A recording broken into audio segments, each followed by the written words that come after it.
I declare the Council Agenda Briefing Forum of the 14th of November 2023 held in Council Chambers at Level 2, 388 Hay Street, open at 5:30pm. Welcome everyone. On behalf of the City of Subiaco, I respectfully acknowledge that we're meeting on the traditional lands of the Whadjuk Noongar people, and I recognise their ongoing connection to country. Okay, tonight we've got a few apologies. We've got apologies from Councillor De Vries, Councillor Johnston, and... Sorry, that's not right.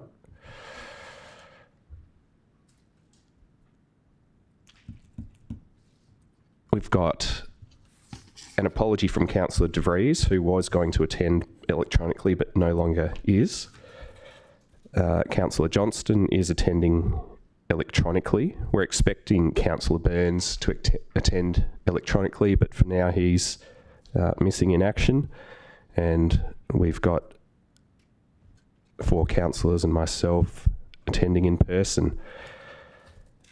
From the executive leadership team, we've got the CEO, Director of Technical Services, Director Business Improvement here in person, the Acting Director Direct Development Services, Adam Cousins in person, and Director Corporate Services attending by Zoom.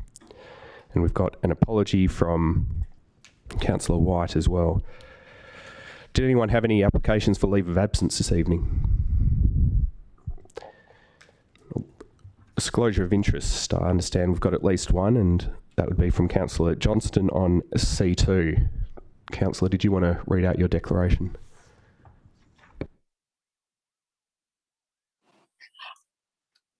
Yes, sure.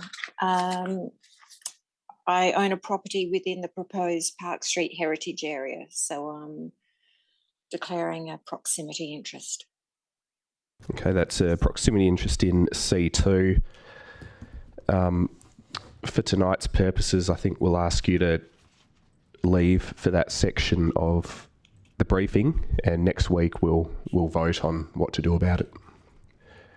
Okay. Have you worked out how to log off and then log back on for that item? Was there some discussion about that? I know you sent an email or two about it. Yeah, I think you can probably mute from your side, turn the audio off on your side. Okay, governance will sort it out. Yeah. Yep. Okay. Because otherwise I won't know when to come back in unless someone sends me a text or something. But I think from your side you can boot me out of the room and then admit me again. Okay. Any other disclosures?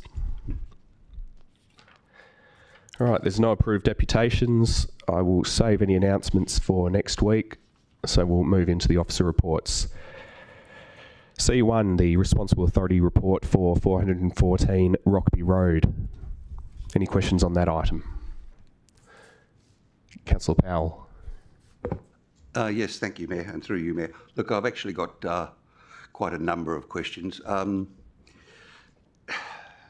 I think where I'd like to start is that it's in regard to the Rockby Road South local plan. And look, the staff report makes clear that there was intensive consultation with the local community about what they wanted for this part of the city and how they'd like to see it develop. And essentially that came down to 3 stories with no bonuses. So I'm asking, I suppose, how staff are recommending a building that has 5 stories. So I'm asking how that's consistent with the Rockby Road South local planning policy. Acting Director, unless you want to take it, I think we'll try manager planning services. Thank you, and through you, Mayor McMullen. So when the Rockby Road South local development plan was prepared, it did identify, I guess, corner sites being as activity nodes and them to be at 3 stories with, I guess, additional height contemplated in mid-block sections between those activity nodes. This site is probably somewhat unique in its characteristics and site context. So there is about 6 activity nodes in the Rockby Road South precinct. This one is the only one that doesn't have development to the south of it on the other intersection. And it also has a 5-storey building right next door and there's no other 5-storey buildings in that precinct apart from the one that's being constructed just directly across at 385 Rockaby. So with how much weight you give to an LDP, that's explained in the responsible authority report. So a decision maker is to have due regard, but is not bound by the provisions of an LDP. So we've used, whilst there's no, I guess, bonus height applicable to this site, we have used a criteria that is afforded to other sites that can have height bonuses in considering the merits of this application. On that point about bonus height, I think in the report that you actually say it isn't a bonus height. Is that correct? And 2 extra stories on top of 3. How can that not be a bonus height? Yep, thank you, and through you, Mayor McMullen. So, yeah, this, like all activity nodes in the Rockaby Road South Local Development Plan, the activity centre nodes aren't eligible for bonus height provisions. That's reserved for, I guess, those mid-block sections. But when assessing the application on its merits and in the context, like I described in response to my the first answer that I gave, its unique characteristics and in combination with the design excellence that was being awarded by the design review panel, the merits have been considered warranted to support the application.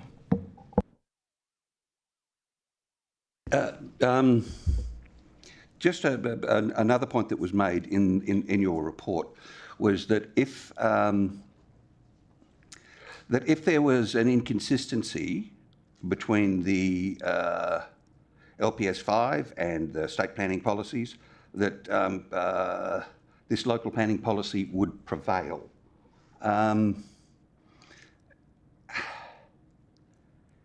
And you say in the report as well that it does not strictly adhere to the local planning policy. So I suppose the question is: are you saying that there's no inconsistency between what you're proposing? That's why the local planning policy can't prevail. Yeah, I think thank you, and through you, Mayor McMullen, I think one thing to consider is that when you're preparing a local development plan, it can't consider every single development outcome. It does provide a guide for what development outcomes may be achieved. But I guess through the design development phase, particularly through the design review panel, there's factors to consider in considering the merits of the application. So as I've mentioned before, this site is the only site that abuts a 5-storey building with a nil setback, which is a unique characteristic for this site. And furthermore, it does abut or adjoin a public open space area to the south, and it doesn't impact another, I guess, activity node as the other activity nodes would be impacted further north. So just one further question on that, then I've got some other questions on technical matters. In the report, you say it's a prominent site, but that's not, and you acknowledge that that's not really a word you use in planning. Should this really have been called a landmark site and treated differently? Is that when the plan was being drawn up, when the initial plan was being drawn up, considering the context of the site and the buildings around it? Thank you, and through you, Mayor McMullen. I wouldn't call it a landmark site. I guess it's a relatively small site compared to what landmark sites we do have in, I guess, other planning documents and instruments that we have, such as the Subiaco Activity Centre Plan. But I guess the characteristics of it is that is prominent when you're coming north up Rockaby Road. Like I said, there is the Palms Open Space Reserve to the right, so it's quite a visible site as you're kind of entering the broader Rockaby Road precinct, and that's why we've said it's, I guess, prominent, but that's not defined. Just on to one of the comments by the objectors, and that is in regard to community benefit from this development. And in fact, you partially uphold that objection, saying that I think that it doesn't provide affordable housing, and it doesn't provide, I think, the housing mix. So what community benefit is there from this project that, what community benefit is coming from it? Thank you, and through you, Mayor McMullen. So this site, or the LDP, contemplates some mandatory criteria for, I guess, bonuses to be awarded. One of them is design excellence being awarded, which the DRP has done, and there's a requirement to achieve at least 2 optional, I guess, criteria. One of them being, in this case, EV charging facilities that are available to the public for vehicles, and the other one being that it's a 5-star Green Star, so a sustainability element. So that's outlined in the report, and that satisfies those requirements. Sorry, I said it was the last one, but just one further point for clarification. I'm just trying to get my head around this. The additional height is not considered a bonus because the application does not seek additional floor area, i.e. the plot ratio is complied. Can you explain to me how that actually works? Yep, thank you, and through you, Mayor McMullen. So I guess looking at the proposal in its context is that it's not exceeding the plot ratio provided for in the Rockaby Road South local development plan. It's actually about 90 square metres less than what it could go to. So as we've outlined in the report, what the proposal actually does is, whilst it is higher than the 3 stories, I guess, contemplated by the Rockaby Road South LDP, that same LDP contemplates nil setbacks at 3 stories for this site, which I guess could present more bulk than what this one, the proposal, does, because the ground floor is set back at nil. And then the floors above it are set back up to 4 or 5 metres from the street, particularly Rockaby Road. So what the application is actually doing, the proposal is doing, is redistributing the building bulk further away from Rockaby Road than what would otherwise be provided for if it complied with the LDP. And it's closer towards, I guess, where the 5-storey building is next door. And that's a comment that was raised by identified by the DRP as well. I have a couple of other questions, but more on the technical nature. Condition 13, this relates to prior to the issuing of a building permit, the applicant must demonstrate that the development achieves either a minimum level of 20% of dwellings, etc. Why is that condition in there, or how does it work in regard to the small number of apartments that are actually going to be in this development, and that it's not really a diverse offering? Yep, thank you, and through you, Mayor McMullen. Yeah, so this is, I guess, a standard condition that we impose. It's generally consistent with what's in SPP, or the apartment design guidelines. It's been imposed on similar developments. One example was 51 Forest Street, which was approved. I think that only proposed 5 dwellings from memory.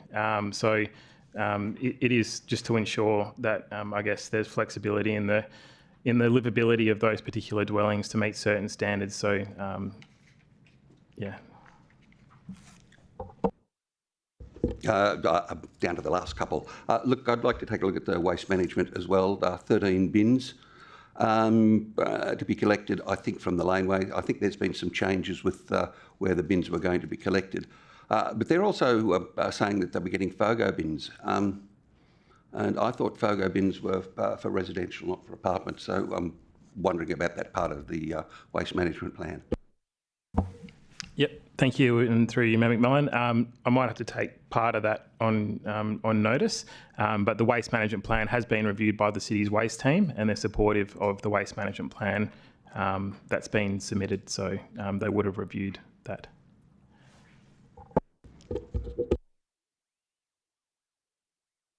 Director, Technical Services. Thank you. Just to elaborate on what Anthony said, so you're quite right. We've done the rollout for single dwellings for FOGO, but we are in the midst of planning for a rollout for multiple dwellings, so mixed-use developments. So we've just done all the prep work for this, and actually there'll be a bit more information coming in probably the next month or so as far as the rollout of that. So it's happening, and so that's why if they've already allowed FOGO, then our waste team would be happy with that, because that's something that's happening shortly. Okay, thank you. So this is a bit of pre-planning. Yeah, okay. And look, and the final one is about the advice notes, and that's the awning over the footpath should be adequately set back to prevent any traffic hazard, especially for larger turning vehicles. Can you address that, please? Yep, thank you, and through you, Mayor McMullen. So obviously this proposal would have been reviewed by the city's engineering services team. So it's just advice, just to advise when, I guess, before the building permit is effectively submitted and the design is finalised, that those factors are taken into account. It hasn't been imposed as a condition because it wasn't requested to be imposed as a condition. But generally speaking, they need approval to build awnings in the city's road reserve, so they would need a separate approval beyond this. So that'd be handled during the building permit stage. Thank you. Councillor Kosovich. Thank you, Mayor, and through you. My question centres around the role of the design review panel and the height. Again, when we last saw this application before council, it was clearly my understanding that this application could not achieve design excellence because of the height being sought. And that height at the time was 6 stories. I understand the matter has gone to other jurisdictions and I won't touch on that, but it seems to be somehow it's gone back to the design review panel, probably for a 3rd or 4th time from what I understand, and suddenly it's achieved design excellence, which would possibly explain why the height is being considered, but I don't quite understand. I'm a bit like Councillor Powell, I don't quite understand how it suddenly achieved design excellence from the design review panel. If you could explain that, please. Thank you, and through you, Mayor McMullen. So obviously the proposal has changed since the JDAP considered it, I think it was in October last year, at 6 stories. One of the reasons why DRP didn't award it design excellence at the time is because it didn't achieve the necessary sustainability requirements, which is one of the 10 elements to consider. The other element which I think it failed down at was site context, being that it is taller than the building next door. Now the proposal is at a lower height, and I think to phrase what the DRP has commented this time around is that it sits more comfortably within its context. So a reduction of height and changing to the facades, particularly on Nicholson Road and Rockaby Road, it sits more comfortably next to a 5-storey building, so its overall impact is far less than what it was previously, and that's why they were more comfortable giving it design excellence. In addition, they've drastically improved landscaping, so they're retaining trees, so there are a combination of factors. Thank you. Councillor Jones. Thank you, and through you, Mr. Mayor. I'm intrigued about some of the trees that are planted there. There are 3 deep soil areas that don't seem excessively large, yet it talks about there being 6 medium-sized trees and 5 small trees. So I'm intrigued where all these trees are going to go. They would appear to be 3 in the deep soil areas and the rest seem to be on the roof. Is that correct? Thank you, and through you, Mayor McMullen. Yeah, so there's 3 deep soil areas on the ground floor. They're the ones you really look at. The other ones, whilst they're there, the deep soil is typically what you focus on, but the others have been mentioned just for the fact that they've been proposed and they are on the upper levels. So those 11 trees that are proposed to be in there would all be in those deep soil areas? Thank you, and through you, Mayor McMullen. So no, there's probably one tree per deep soil, so there'll be 3 trees on the ground floor. Thank you. Councillor O'Connor. Thank you, Mayor McMullen. In terms of the community benefit, public benefit, if I've interpreted what I've read correctly, the restaurant cafe is part of that and the co-worker space. I see you nodding, so I've interpreted correctly. There's a condition that relates to the restaurant cafe, but there's no way to condition the co-worker space. Thank you, and through you, Mayor McMullen. So I guess the co-worker space, it hasn't been conditioned. I guess it's considered more broadly that there is some benefit to it. There's not a benefit listed in the LDP, so I guess it's a broader benefit that it could be beneficial. But the condition relating to the cafe, that has been conditioned because that is an active use as encouraged by the LDP. The previous proposal that went to the JDAP didn't have any active land uses on the ground floor. It only had offices. It's just to make sure it's consistent and locked in as part of, if it was to be approved, that it is delivered to activate that part of the Rockaby Road. So just a follow-up question then. Does that mean that no weight is given to the co-worker space in the analysis of the development? Thank you, and through you, Mayor McMullen. Yeah, so effectively, yes, it's not given in any degree of weight because it's not a requirement of the LDP. If the LDP said something to the effect that co-worker spaces are encouraged or required, then sure, it'd probably be a different discussion, but it doesn't say that, so no.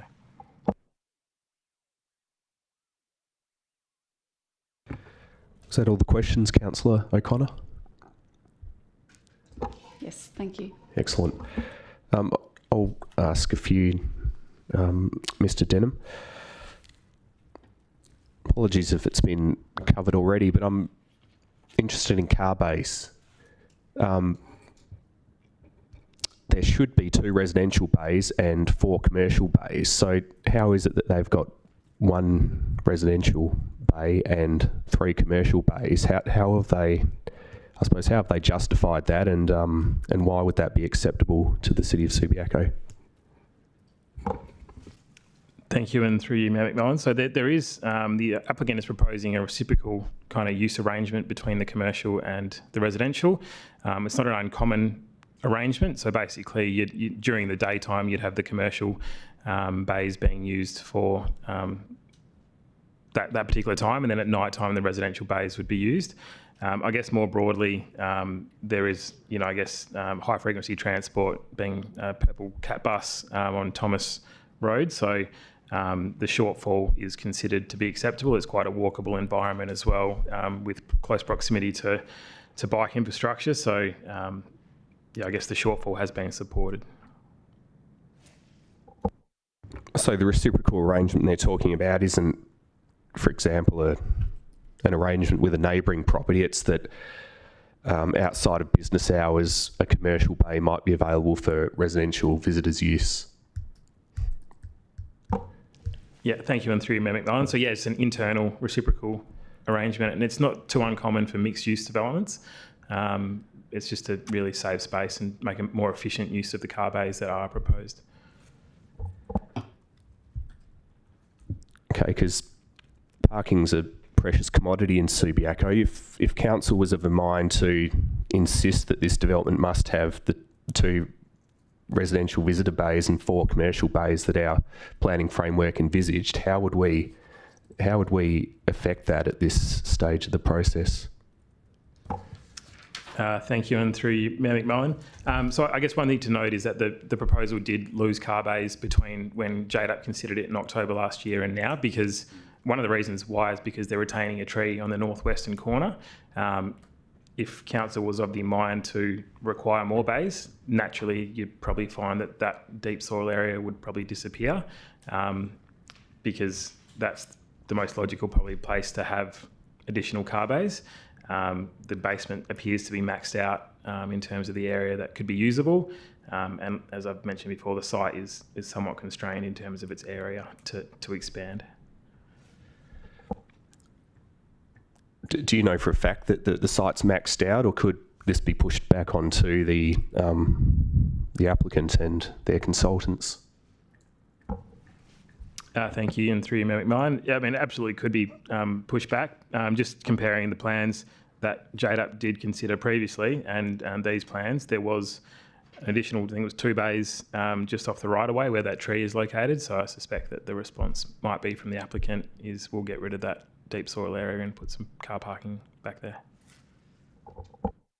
So just to confirm, if we wanted to explore this, would it be, how would we do this? Because the responsible authority report contains an officer report, and what we're talking about now is the council comment on the RAR. So would we be dealing with this by way of a council comment only?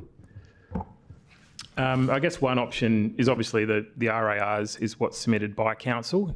So there could be, I guess, an alternate or an amendment, to before next week's OCM, requiring modification or an inclusion of a condition, which might say the provision of an additional 2 on-site car parking bays could be a solution, and then provide reasons. But as I've flagged, I suspect that may result in a deep soil area tree being removed, and that may negate the DRP's awarding of design excellence, given that landscaping has improved as a result of that, or in part.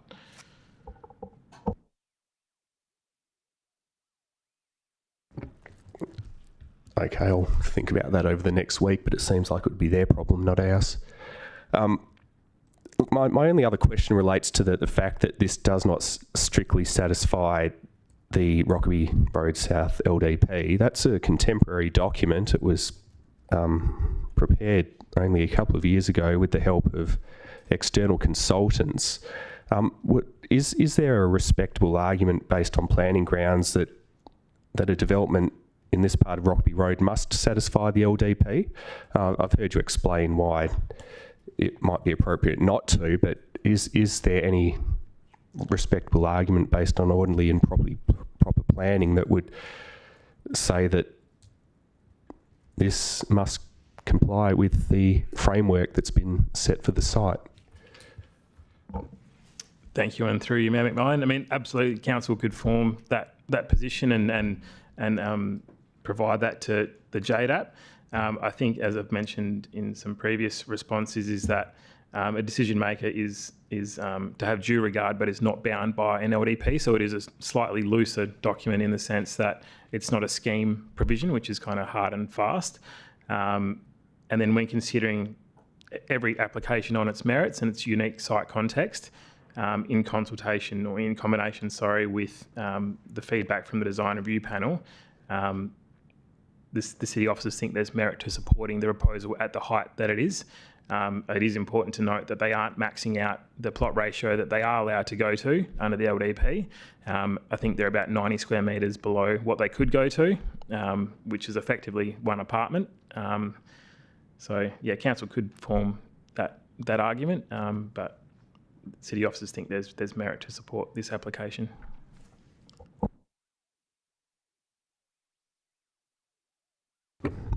Any other questions? Councillor Powell. Look, just on that matter about if council then does want to have its own views included in the comment, then does that require really an alternate, or would it be an amendment, or how would that comment actually be inserted with the reasons? Thank you, and through you, Mayor McMillan. So there is a section in the Responsible Authority report that provides for the council resolution, and if it's different to the officer recommendation, the council should be providing reasons as to why as well, but that's entirely up to council if they wanted to pursue that. Just in terms of whether it's an alternative or an amendment, that depends on the form of what's put before us.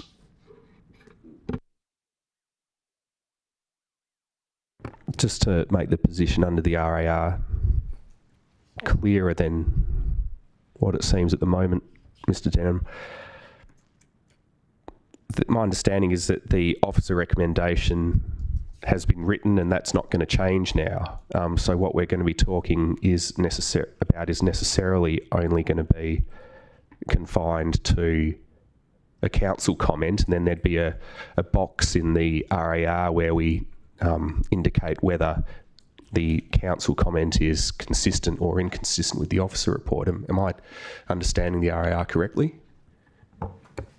Yeah, thank you, and through you, Mayor McMillan. So in the Responsible Authority report, I think it's on page 2 of the RAR, there is a section which is just near the top, there's a box, is a responsible authority recommendation the same as the officer recommendations? There's a box that's selected accordingly, and then immediately below that, there's the responsible authority recommendation. So if council was to form a different opinion for this application and say, for instance, that they weren't supportive, then it would be recommending that it wouldn't support the application, and then the section immediately below that would be the reasons why that's the case.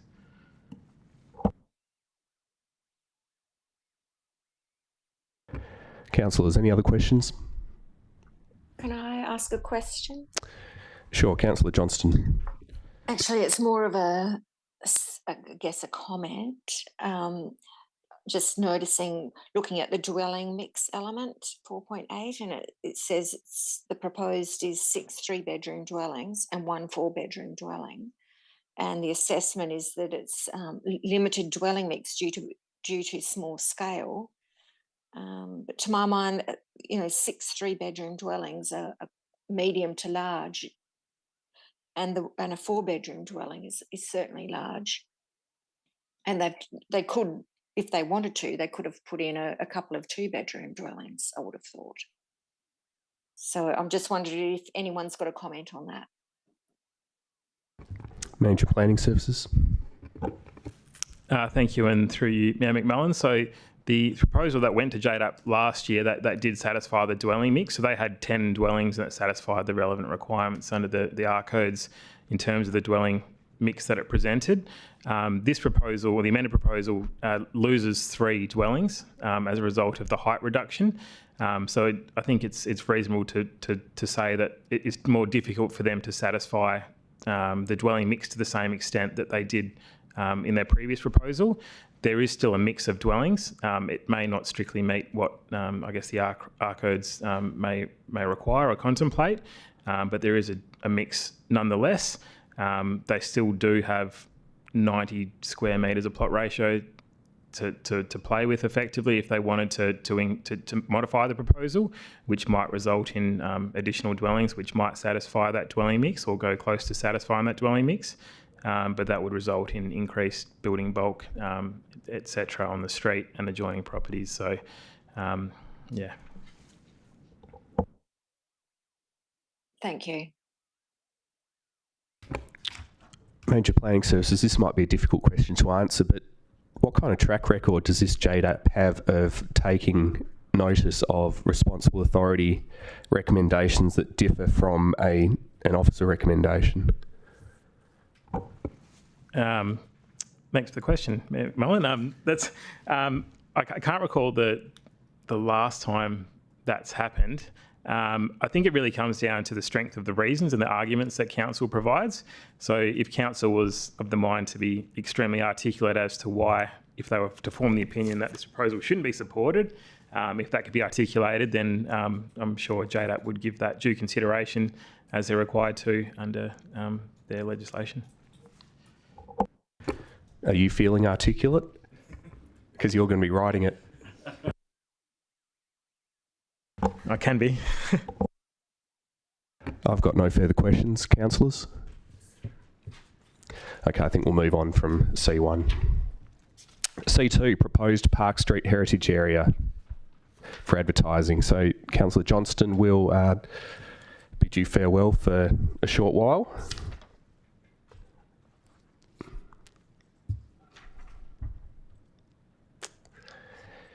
Great. Any questions on C2? Councillor O'Connor. Thank you, Mayor McMullen. It was in relation to Park Terrace, 113 to 121, which it says it doesn't contribute to the heritage values, but it's been assessed as having significance in its own right. Does that mean that it's to be added to the heritage list or to have some other form of protection? Thank you, and through you, Mayor McMullen. So, I mean, it's open to council to consider that as a separate item. So obviously this report is just to consider the merits of progressing a proposed heritage area over Park Street and some surrounding areas. Obviously, as you note in the heritage assessment that's been prepared by the city's heritage consultant, it identifies common themes, that exist in that particular precinct, whether it's the type of dwellings or the construction of those dwellings or the era that they were developed. But potentially the dwellings that you're talking about, the dwelling you're talking about, may not be consistent with those common themes, but it may have some values in its own right, which may make it worthy of consideration of a heritage listing into the future as an individual listing rather than a heritage area. Thank you. Any other questions? Okay, governance, if we can get Councillor Johnston back, we'll move on.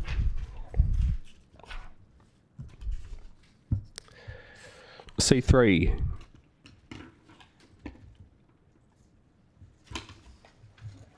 C3, the Reflect Reconciliation Action Plan endorsement. Any questions, councillors? Councillor Powell. Yes, thank you. And through you, Mayor. Look, it was just an observation that in part of the RAP, that the main outcome of the review was that the city was too ambitious in its initial version of the Reflect RAP, and that it was then streamlined. So I'm just wondering about what were the changes that were made? In what way was it too ambitious? Director of Development Services.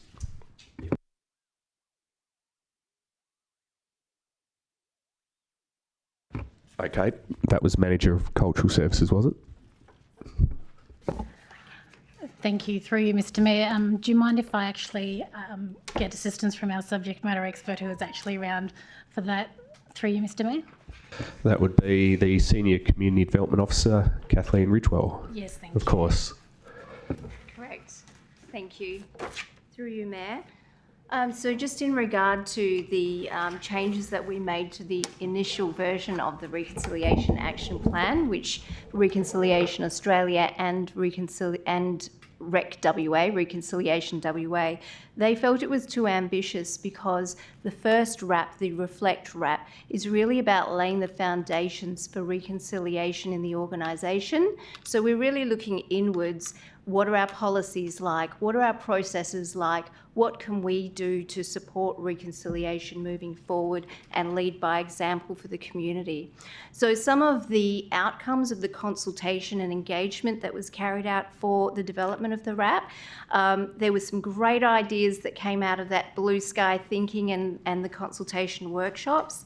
Things like the engagement of Aboriginal people in a more formal arrangement, so for example an Aboriginal reference group or an Aboriginal advisory group, collaboration with Aboriginal people in the delivery of National Reconciliation Week and NAIDOC Week activities, embedding cultural security in the city's work, health, safety, training and risk register.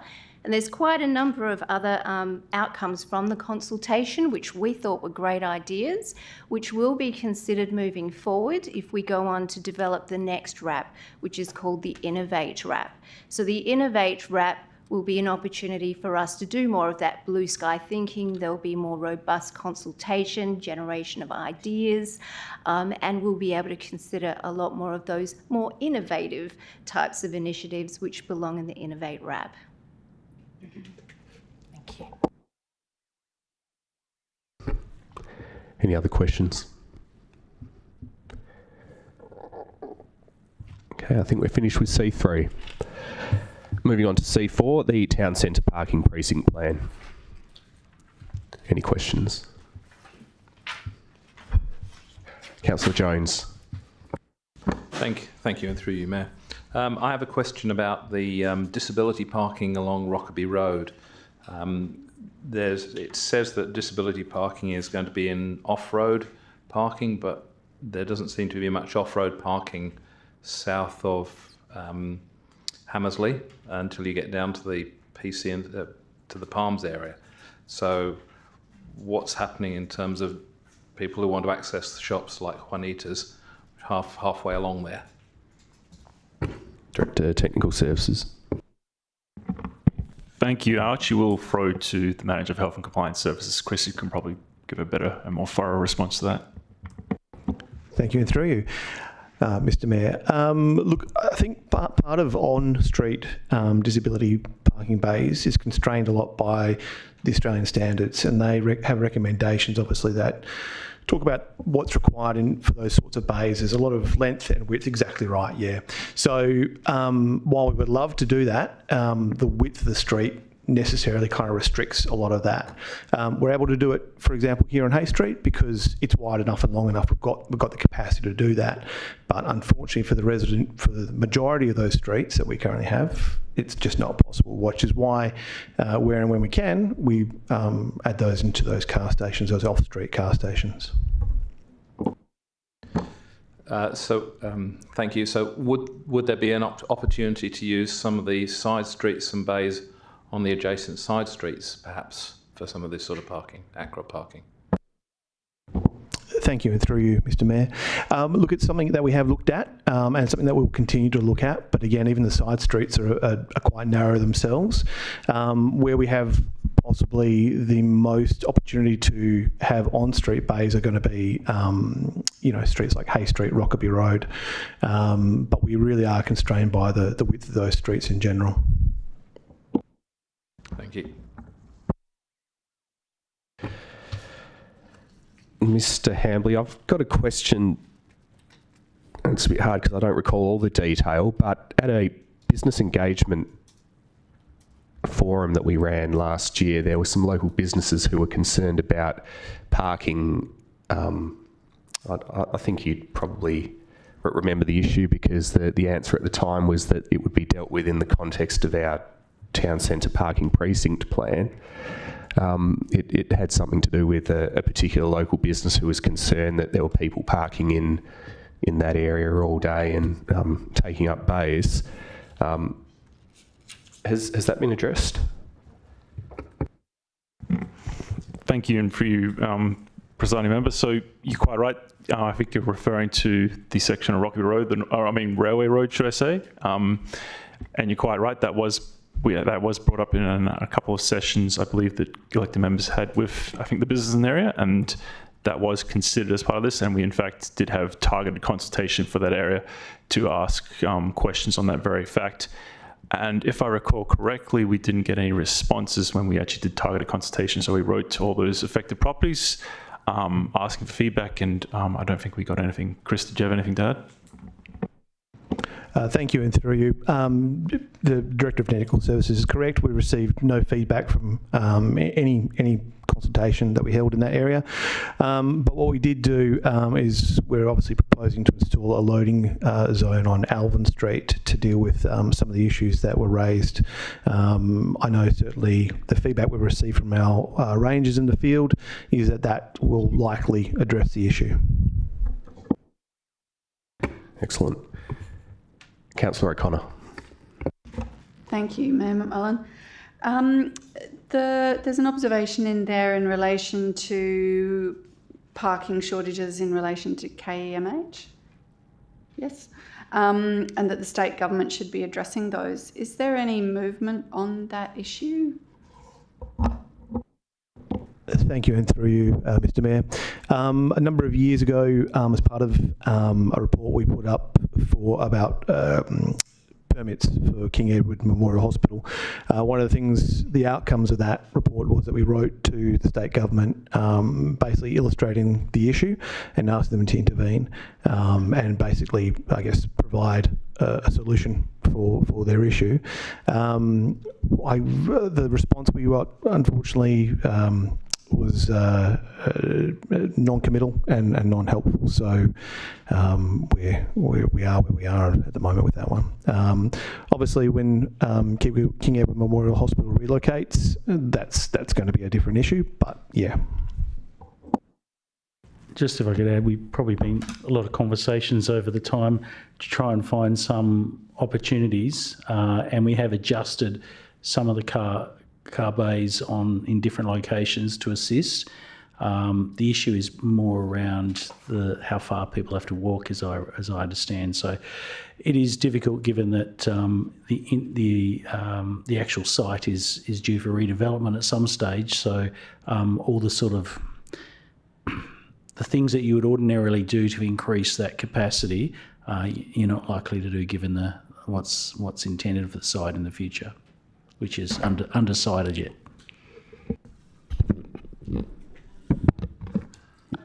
Yeah, Councillor O'Connor, if you wanted to finish.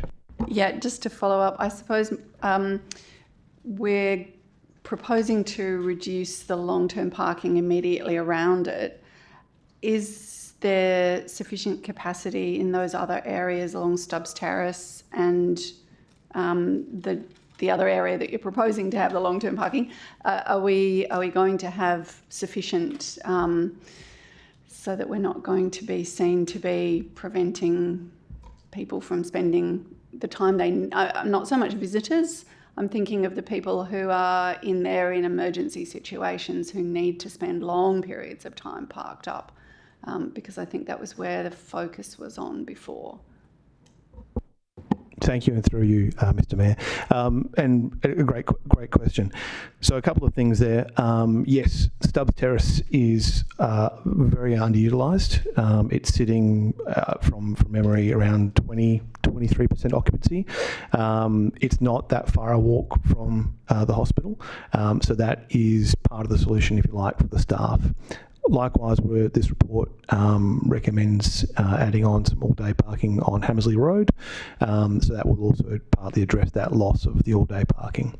In terms of people who are in an emergency situation, we actually have, in the event that they do receive a parking infringement, for example, we do have a process for review whereby we actually will speak to the Metropolitan Access and Parking Department and King Edward Memorial Hospital to ascertain, to confirm that person was an emergency, and if that's the case, we'll actually withdraw that infringement as well. So we have in place some controls and some protection for those people that are having a legitimate emergency.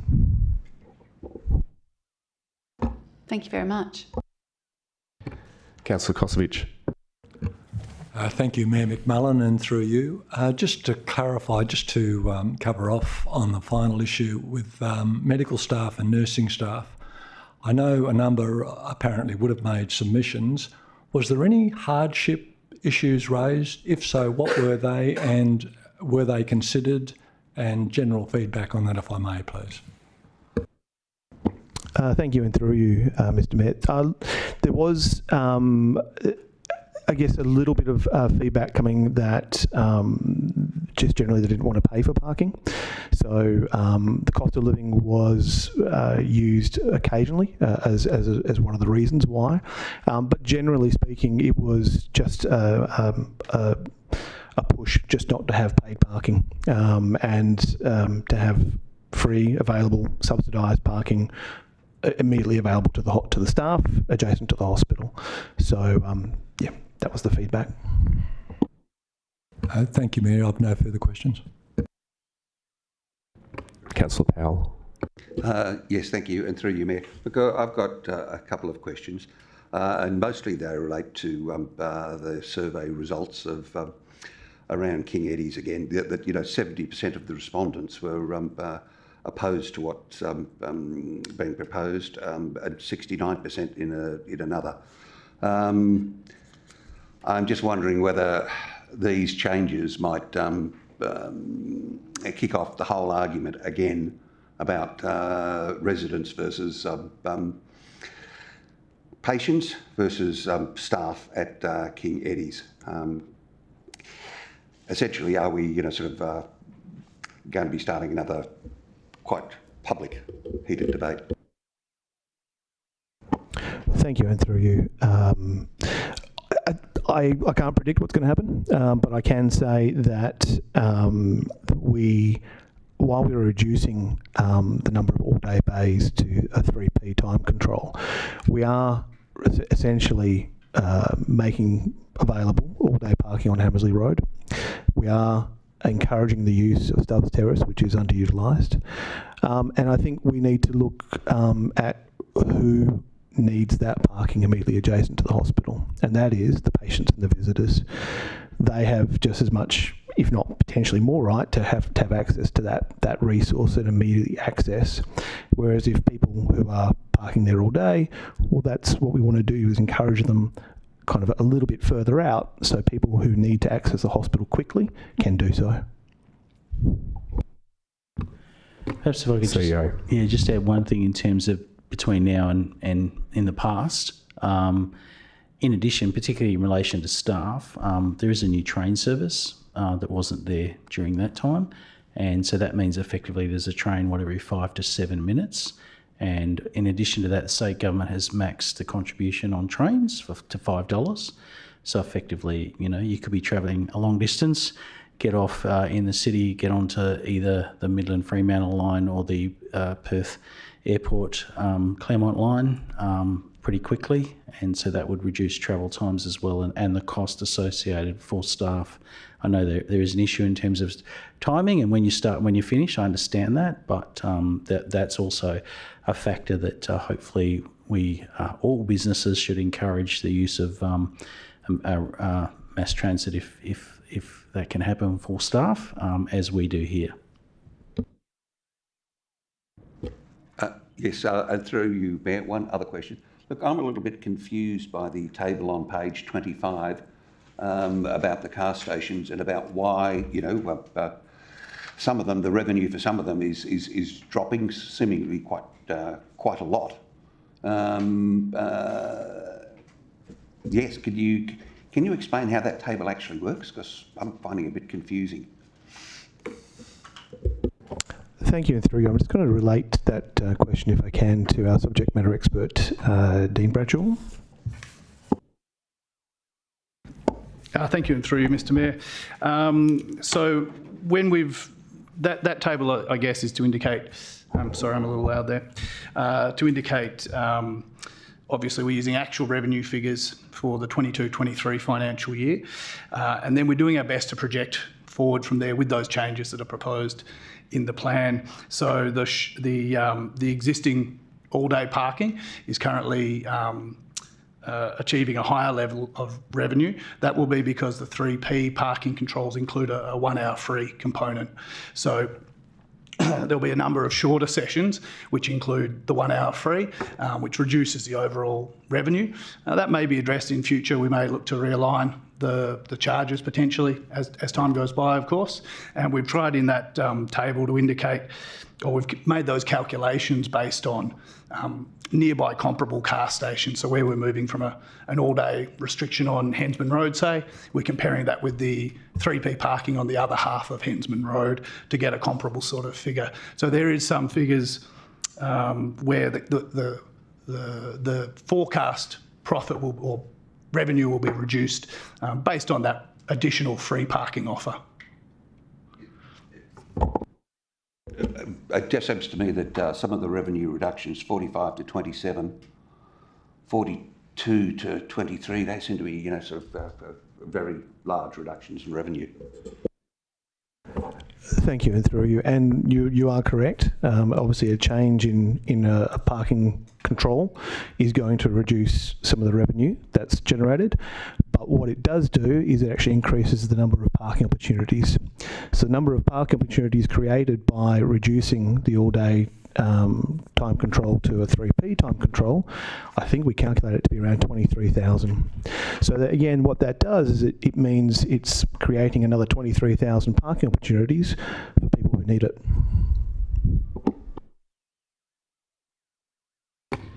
Any other questions on C5? Okay, we'll move on to, sorry, that was C4. So we'll move on to C5, the tender for the provision of bulk verge hard waste collection services. Before we take questions on this, can I just have some governance advice about how much of the tender responses are confidential? To what extent can we discuss what was received? CEO? It's a difficult question. I'm not quite sure what the question you want to ask is. So it depends on whether it's commercial in confidence. In that regard, probably ask best once the meeting is this agenda briefing's closed. If it's something relating to that, if it's more of a general nature, then questions would be fine. What about the number of tenders that were received and what's missing from the responses? Can we talk about that in an open setting? Okay. Well, look, my question is, it looks like we received a single tender. Do we know why WMRC didn't tender for this?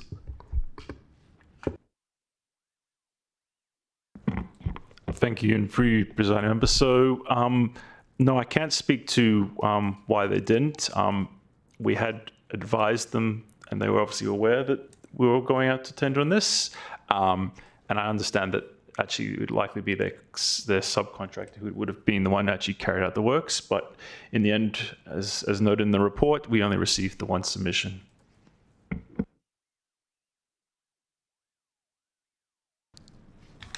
Can we be certain that we're getting value for money and, I suppose, the right service levels in those circumstances? In this case, while there's only one submission, I believe it's noted in the report, and they are the previous provider for this service. So prior to being on the Verge Valet trial, they actually were the city's preferred provider and provider for a good few years. So we are pretty comfortable with the level of service they've provided, and they've done it in the past for the city. And probably if I could add, they would not have known that they were going to be the only tenderer. So we have done evaluation in terms of value for money, but at the time of submitting, they wouldn't have been aware of that. So the company you're recommending that we award the tender to is our previous service provider. Who are they? They don't have a website. I mean, what do we know about the company?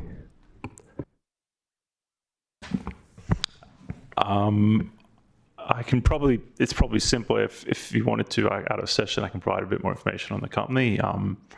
But like I said, they're a fairly well-known service provider to the city. So we've used them for two separate services. So we've used to use them for collection of waste materials from the old depot site at 2 Upham. So they collected a lot of the materials from there. That's things like sweepings and also green waste.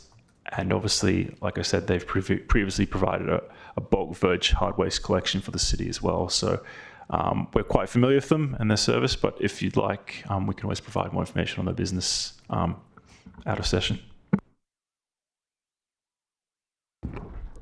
The point's probably moot, but I understand they're a Walga preferred supplier, are they?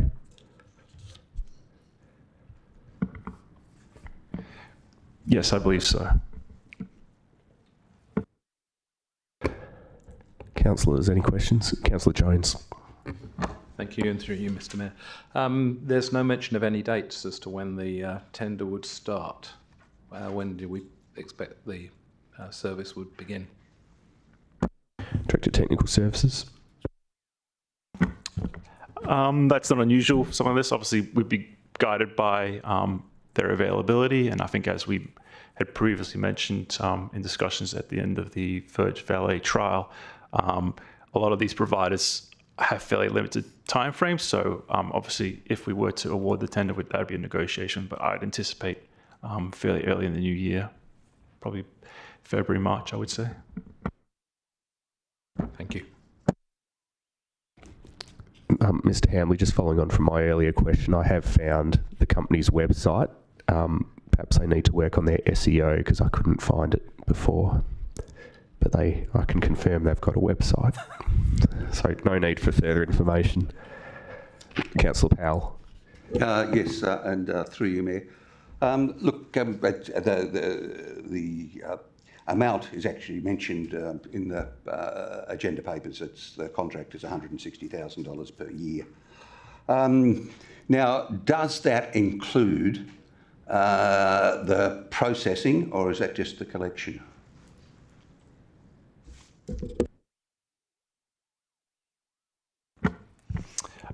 I believe that's the whole contract value, so that includes processing, but I will confirm that for you and get back. Who would be doing the processing?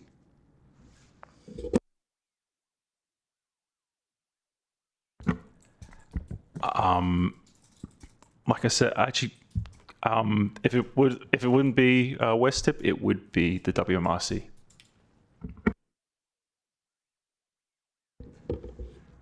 So we're getting bulk waste collections and then they're going to the same group that have been doing Verge Valet.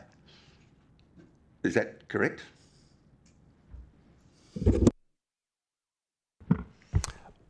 I believe so, but I will confirm for you. But it would. There are some items that wouldn't go to WMRC, and the contractor might deal with. Okay, it's just that I think, you know, sort of the overall cost is going to be a very important factor in whether this is a good value contract. And if the processing fees aren't included, then I think, you know, that's something that we need to know fairly soon. If I could move on to then also the recommendations or the options. Now, there's either accept the contract, 2 is not award and re-advertise.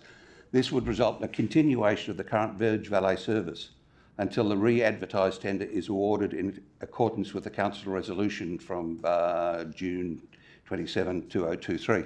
So does that mean essentially that the service would just continue until council decided what it wanted to do, whether it wanted to accept a tender, whether, you know, yeah, look, does that mean that things could just continue on as they are now?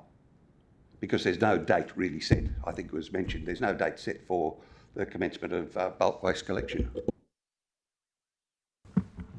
So to give clarity, obviously following that resolution, a key stipulation for it was we'd finish the Verge Valet once we had a replacement hardware, more standard collection service in place. Obviously, if we were to re-advertise and go through the procurement process, if we were to follow that resolution and there wasn't one made subsequent to that, that would be the case. So we'd just continue the Verge Valet until council resolves otherwise. So then, if I may, through you, Mayor, and in effect, option 3 really means that you just continue with Verge Valet, regardless of the previous council resolution. That doesn't seem to. How does that work? Can I just clarify what exactly we resolved? What was the wording back in June 23? I'm pretty sure we resolved that there'd be interim measures while we sourced a contractor for the service we're now talking about.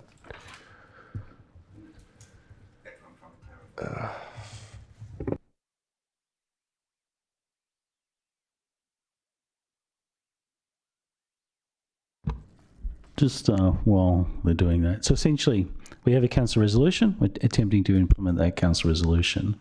And in order to do that, we need a provider.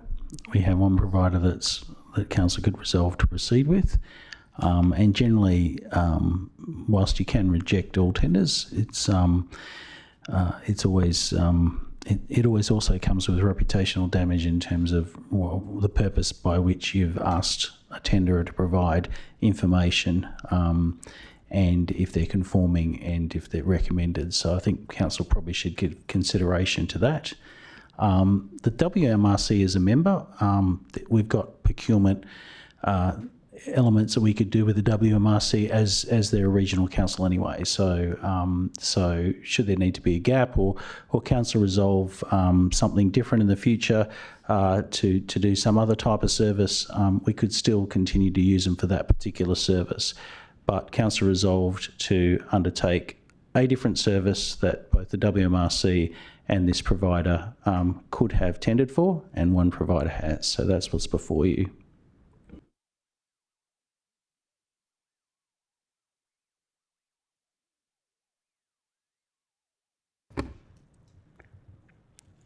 So on the...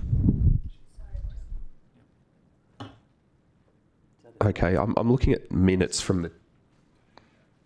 Yeah, okay. Yeah, so is option... But based on our previous decision, is option 3 of this report really an option at all?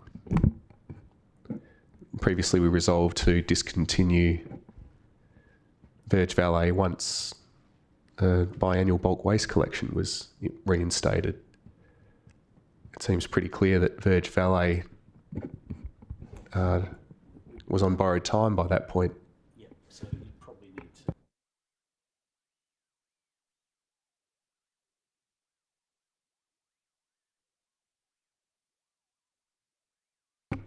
Any other questions? Have we clarified, sort of, is option 3? Perhaps that wasn't picked up by the mic, but the CEO, I think, said that option 3 probably shouldn't be listed as an option. Yeah, if I could, it's probably a fair call because essentially that would go against the previous council resolution, which would require a revocation motion rather than that to sort of sit alone, which is a different process. So I think you've got the two options. So just to clarify though, option 3, no, but option 2 then is still viable according to the... Okay, all right, thank you. Any other questions? Just Councillor Powell. If we were going to go for option 2, would that require an alternative or an amendment? An alternative. Alternative. Yeah. Because the officer recommendation is for option 1. Any other questions? Okay, we'll move on to C6, major land transaction.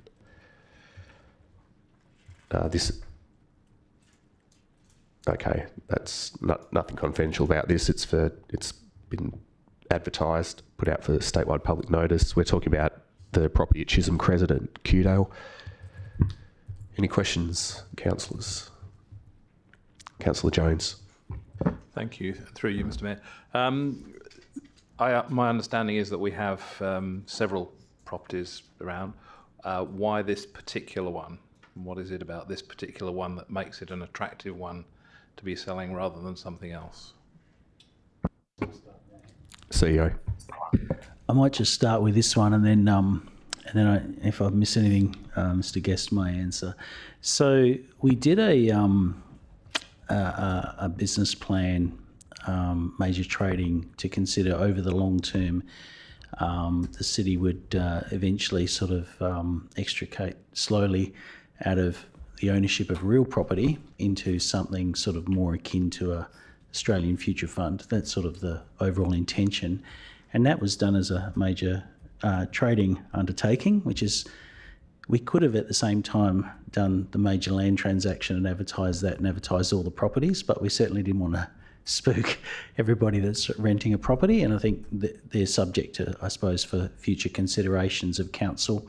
And so we'd use this process once again, section 359, to bring those properties when we think at that time it's appropriate for council, or council could request us to do that as well, those properties that they consider to be worthy of sort of consideration. One of the unique things about section 359 is it says before. So the important part is to do the business plan before you have any sort of negotiations. And so that's why this process has proceeded. It's still open to council to decide what it wishes to do, whether it wishes to sell the property now or in 5 or 10 or whatever years' time. And I suppose in relation to this particular one, there's a few elements, and I'll probably let Joel speak to that, but also we had some direct approaches as well in terms of people interested, is this property for sale?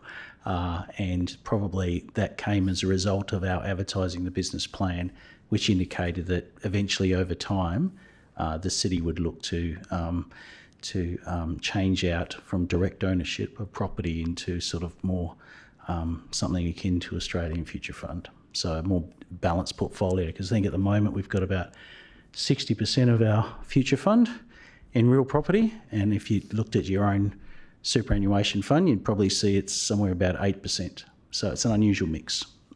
Joel?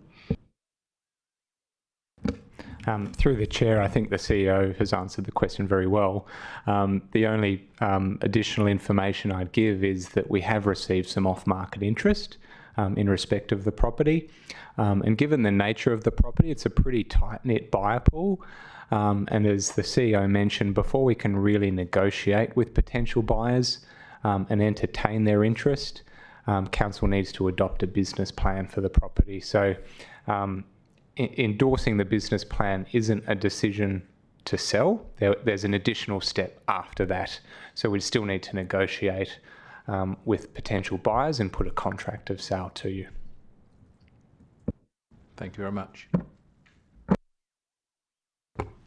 Any other questions?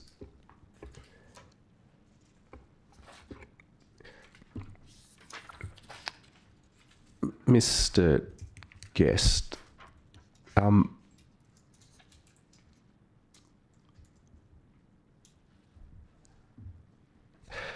look, I was going to ask if you could just explain the reasons why this particular sales approach is the right one from a ratepayer's perspective who doesn't have visibility over the process and the discussions. I see it is kind of covered in a paragraph, but whilst I think council is aware of why we're going down this path, is there anything you can add to the officer report for, I suppose, the purpose of the public record? Through the chair, yeah, it is, typical practice when you're selling a property that you would run a competitive open market campaign. And, you would do that to create competitive tension and achieve the best price that you can. This property is pretty unique. It's a very large industrial property. It's got some unique gantry cranes and there's a long-standing tenant, an ASX-listed company who's a really good tenant, making this property a very sort of unique investment proposition. And so the typical buyer pool for a property like this is unique. It's not like a residential property, by contrast, with a large liquid buyer pool that you would most certainly advertise. The advice that we've been given is that we think we can create the competitive tension we need through an off-market campaign. And some buyers, particularly those with unusual or complex purchasing or financing constraints, actually put a premium or attach a premium to off-market transactions. In other words, they're willing to pay a bit more sometimes for that period of exclusivity, particularly where they need to take some time to get their finances in order or their due diligence. As I mentioned earlier, there's nothing compelling us to sell the property if we don't think we're getting the absolute best price we can, because that would be the intention. But it's the next step in the process for us to be able to negotiate in earnest. Thank you. CEO? Yeah, just if I could round that out, and Joel sort of touched on the important parts about understanding, the right type of property. There's under section 358, which would be the next step. There's 3 ways in which a local government can dispose of property, either by sale or by lease. And that is by auction, which is obviously not really appropriate given the type of cranes and those types of things. It sort of wouldn't lend itself to that type. Tender, likewise, given the due diligence and a range of things that people would need to do to really understand the property, it probably wouldn't lend itself to that. But if we were selling a different type of property, then like a residential property or something, then auction's probably a good way to go. And the third process under 358 is we call a private treaty. It's not described that in the Act, but essentially is that, and some might be concerned about, how is this open and accountable process? And it is in a similar way to both auction or tender, in that council would need to resolve essentially what you need to do is you need to advertise who that prospective buyer is. So you need to describe exactly who they are and for how much they're prepared to, how much prepared the contract is, and then that is advertised statewide. So anybody could look at that and go, oh, actually, we don't think that's a very good proposal, and they could make comment on that. It wouldn't mean that, you know, you would outbid that person, but council would have that information before it then considered to proceed or not with this contract of sale. So once again, it is still an open, transparent process, because the buyers, intended buyers at that point in time, it would be advertised statewide for 2 weeks, and they could make whatever comment they thought appropriate, either anybody of our community or beyond. Great. Any other questions? Okay, I think that's C6. C7, a proposed social tenant lease to the Rosalie Sporting Association. Any questions on that item? Councillor Powell. Yes, thank you. And through you, Mayor, just as a general comment, I found this report just a little bit light on. I'll get to it about why I thought that. Look, you have a couple of clubs using the East Pavilion. They're got revenue of close to $1 million, and $100,000 of that is generated by the canteen that they lease. So, how many social tenants do we have that are bringing in close to $1 million? Mr. Guest. Great question. Through the Mayor, we've got about 20 to 30 social tenants. Not many of them bring in $1 million or anything close to that. Under our social property policy framework, we have different categories of social tenant. So we've got categories A, B, C and D. Most of our social tenants fall within the category of being highly subsidised by the city. So they might pay a peppercorn rent of $100 a year, and the city will maintain the property, will do everything for them, essentially. But in return, we would expect that they contribute to community amenity and benefit through the activities that their club runs. And so this particular club does generate more revenue, but they are a not-for-profit, and so the revenue that they generate goes back into the club. And so I have reviewed their financial statements from financial year 21-22, and both clubs during that year actually made a small loss. So I guess the point I'm trying to illustrate is that, yes, they do generate a high revenue, but the revenue that they generate goes back into the club, so it pays for coaches, staff, equipment. So it very much goes back into the club, back into the community, even to the point, as I mentioned, that they made a small loss, so they had to dip into retained earnings to fund that. So they are unique. Not many of our clubs generate that much money, but the money that they do generate goes back into the club.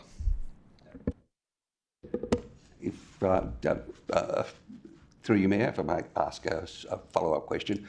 Look, according to the report, large social tenants with deeper pockets should contribute to their ability to pay, facilitating more equitable distribution of the city's limited resources. How did they get to be a Category C tenant? Sorry, under that basis. Through the Chair, they're a Category C tenant under our policy, and our policy prescribes some metrics against which we assess tenants. So it was really their ability to generate an income that distinguished them from some of our smaller clubs, such as the toy libraries or the playgroups, for example, which find it a lot more difficult to generate revenue, let alone that sort of revenue. So when we look at the RSA against those metrics in the policy, and this is a policy that council's previously adopted, they fall within that Category C bucket. So is there, I think somewhere in the report also it mentioned that there was an amount of money, that that allowed them to be in that category. What amount is that? Because I didn't actually find that in the report. Through the chair, I'm not sure that there is a hard and fast bandwidth around it. I'll need to check the policy and come back to you. So I'll take that one on notice, Councillor Powell. Thank you. Look, there was also just a couple of assertions, really. The city expects the RSA through its members to contribute to community amenity and benefits. And then it said that would be explained later. And then later it said the RSA makes a valuable contribution to the community amenity through its various activities. Now, look, I don't have any problem, with the sports clubs. I think they do. They're essential for the city. But what gets me is there was no detail about, what benefits we're getting, how you measure those benefits. So how do we know that, we're getting value for ratepayer money?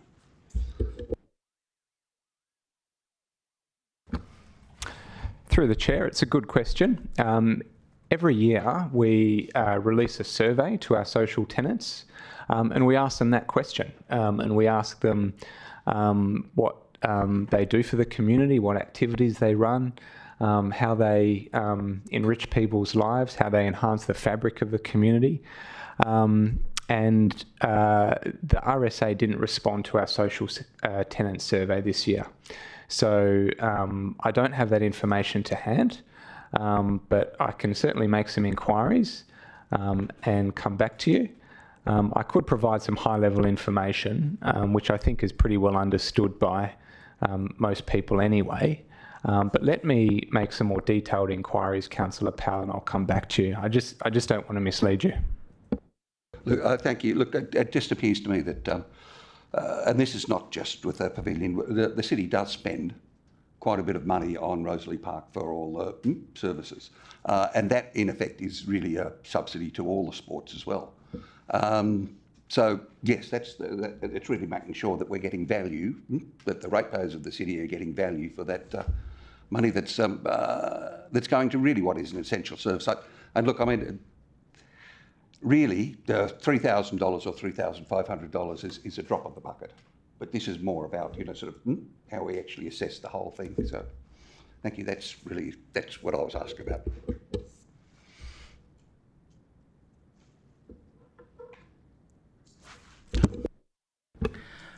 There is a lot of research that goes into the broader provision of outdoor sport, etc. And what I will say about that oval is, given how challenging it is for us to manage the turf, I think every square centimetre of that turf is heavily used throughout the year.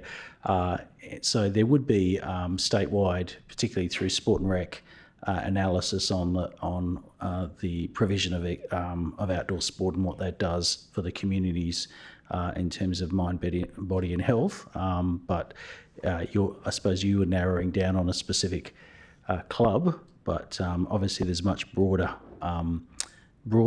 considerations in terms of the overall. There certainly would be analysis of that at a state level, etc., rather than the individuals clubs coming up with that type of research. Sorry, no, I certainly wasn't trying to narrow in on any particular club at all. I was just trying to that we do spend a lot of ratepayer money, because on the lights, on the grounds, on the maintenance, and so it's about all the sports that use the oval and how we make sure that we're getting value. Just a question, Mr. Guest, on the cost to the city, not the subsidised rent, but the works which we're committing to in the vicinity of 7,000 to 12,000 plus GST per annum. What would it mean for the RSA if we had asked, if we were to ask to push some of that cost onto them? What would it mean for the association or their members? Through the chair, I had a meeting with them a couple of weeks ago. You'll see in the report that their rent stays largely the same as what it is at the moment, but their service charge for electricity, water, wastewater, etc. has gone up by a couple of $1,000. They pressed that point with me as being an issue for them. In fact, we'd proposed to increase it by a little bit more, given the nature of our expenses and our cost base. We were looking to pass that on to them, and they said, look, this would really hurt us. It would take money out of the club to spend on equipment, coaches and things like that. So I think to answer your question, looking to push that expense of say 7,000 to 12,000 onto the club, could they afford it? Possibly yes, they could, but it would come at a cost of other things. So whether that's equipment, coaching, whatever that might be. Thank you. Yeah, I thought I should ask the question in the interest of good stewardship of city resources, but just to confirm, I won't be proposing that at the council meeting. Any other questions, councillors? Okay, I think we're finished with C7. So C8, the agenda briefing forum and ordinary council meeting dates for 2024. Any questions about the dates or the recommendation? Doesn't look like it. The final officer report would be C9, financial statements and reports for the month ending 31 October 2023. Any questions, councillors? Councillor Powell. Yes, just one brief one. It's the settlement of the city's insurance claim and the fact that it was greater, I think, than anticipated. Could you comment on that? Because, I mean, I've got the figure here, but could you comment on it? CEO, that would be our insurance claim on 241 Rockaby Road. Yeah, if I can. So obviously we took a conservative approach in terms of the adoption of the budget, and you know, good work from Emma and Joel in terms of the negotiation, and yeah, it was a pretty good outcome. Ultimately, we did have to spend a lot of money in terms of what we needed to do in relation to the fire at 241, and that took a little bit of time to negotiate in terms of the performance of the policy. So it was quite a bit of work on their behalf, and I think well rewarded in terms of being able to claim what we considered to be appropriate. But I probably shouldn't say the extent to which those negotiations, but it's certainly a lot less than originally on what the final outcome was. Any other questions on the financial statements? Good. Okay, I don't think there's going to be any confidential agenda items at this stage at next week's meeting. So that means there's none tonight either. I will therefore declare the City of Subiaco Agenda Briefing Forum of the 14th of November 2023 closed at 6:58 p.m. Thanks, everyone. Thank you, everybody. Most enlightening